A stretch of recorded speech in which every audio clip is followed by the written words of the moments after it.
Celebrando la fiesta litúrgica de los arcángeles Miguel, Gabriel y Rafael.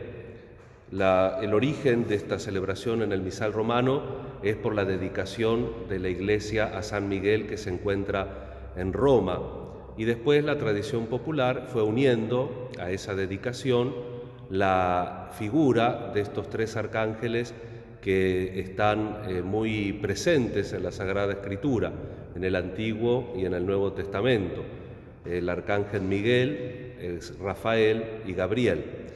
Y los espíritus que Dios ha creado también nos recuerdan a nosotros que tenemos como seres humanos esa doble dimensión, la dimensión que compartimos con el resto de la creación, podríamos decir la dimensión biológica, y también la dimensión espiritual.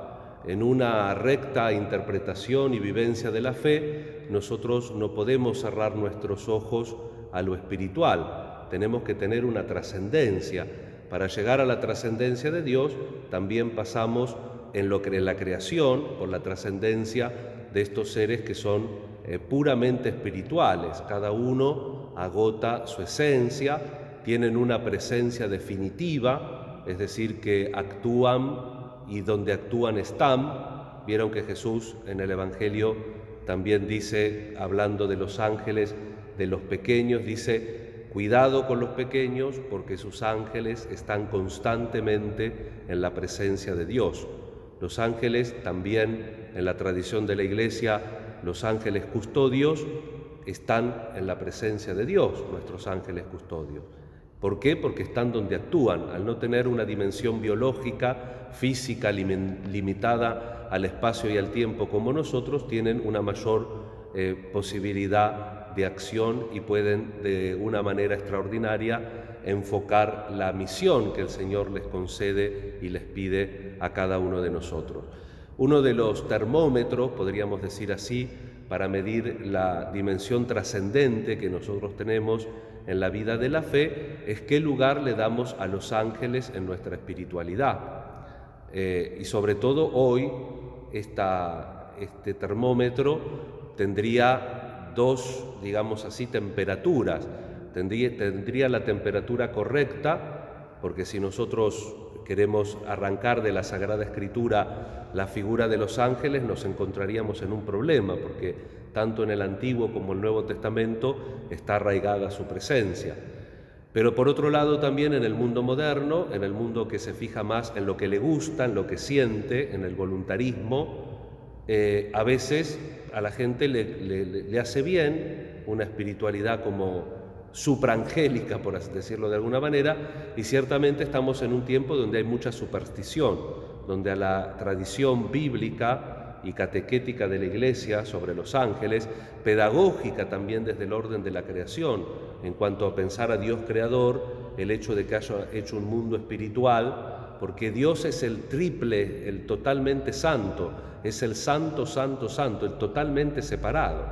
Entonces un mundo donde Él se nos manifieste tiene que ser totalmente espiritual y por lo tanto también pedagógicamente, como dicen los padres griegos, en la sincatábasis, en la condescendencia divina, también es necesario un mundo espiritual. Pero esto es como la virtud, ¿no es cierto? El equilibrio, el justo medio, ni el exceso de hacerle una superstición, ni el defecto de volvernos inmanentes y que todo gravite en torno a nosotros mismos. La idea de los ángeles nos hace siempre a los ángeles en las pinturas e inclusive en algunas representaciones como en madera o en algún otro material, se los ve como suspendidos, como envueltos en nubes. Precisamente nos da esto una interpretación para estos dos termómetros.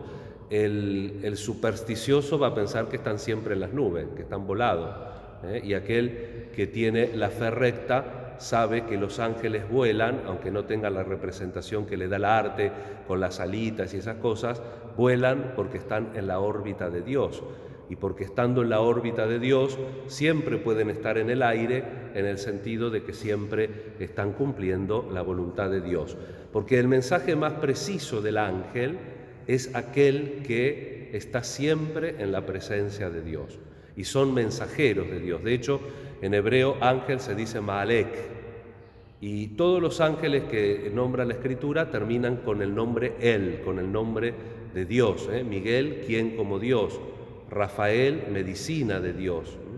Y Gabriel es el gran mensajero de Dios, porque lo vemos precisamente anunciando el hecho más importante de la historia de la encarnación, que es la venida del Mesías, la encarnación de la segunda persona de la Santísima Trinidad en las entrañas de María.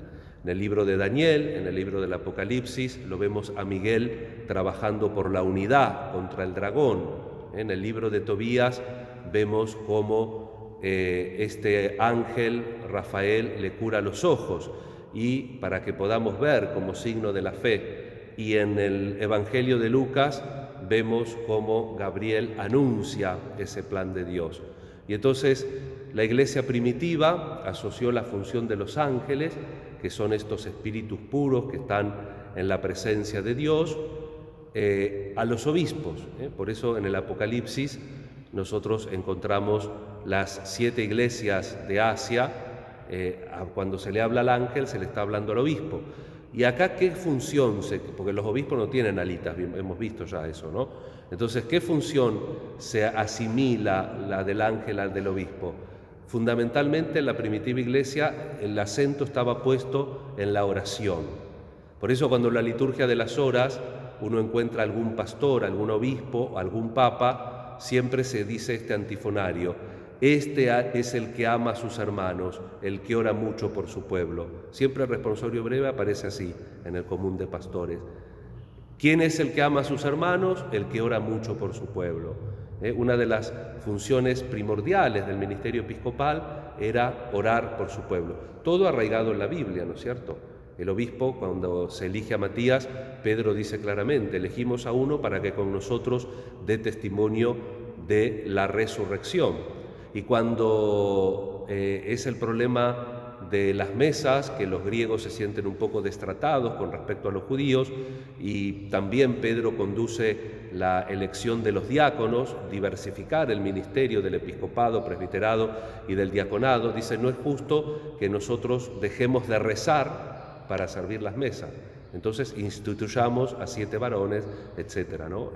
La función principal del obispo es rezar, y precisamente esta función está mirada, está contrapuesta a la función del ángel, y por eso en los primeros siglos al obispo también se le llamaba el ángel de su iglesia, porque era el intercesor, el que anunciaba, el que mostraba a Dios, según la etimología hebrea del término ángel, Malek. Vamos a pedir al Señor la gracia de tener una cierta devoción a los ángeles, porque el mundo espiritual existe.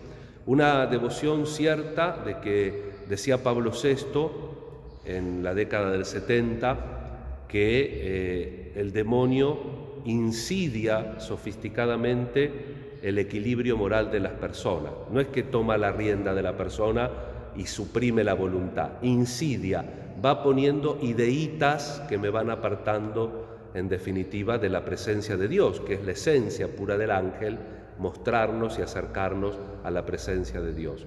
Y entonces la función del ángel, tomando las palabras de San Pablo VI, si el demonio insidia sofisticadamente el equilibrio moral, el ángel lo que hace es aportar sofisticadamente un buen consejo, no insidiante, sino conciliante, para que nosotros con nuestra voluntad tratemos de tener claro a la hora de la elección lo que tenemos que hacer para estar más cerca de Dios. Nos encomendamos a la intercesión de estos poderosos ejecutores de sus órdenes, prontos a la voz de su llamada, como dice la liturgia propia de los ángeles, y le pedimos al Señor la gracia de vivir según Dios, de vivir en toda nuestra vida según Dios, sabiendo que somos libres, que no somos títeres, no estamos manipulados, pero tenemos estos protectores que el Señor nos ha regalado, porque cuando el ser humano se aleja de Dios, evidentemente que el que se aleja es Él, porque Dios nunca se aleja de nosotros, pero siempre está a una cierta distancia porque no quiere violentar nuestra voluntad. Quiere que nuestro sí sea sí y que nuestro no sea no, porque Él nos hizo libres. Que la Santísima Virgen también interceda, la Reina de los Ángeles, y a ellos y a ella le pedimos por nuestras necesidades e intenciones. Que así sea.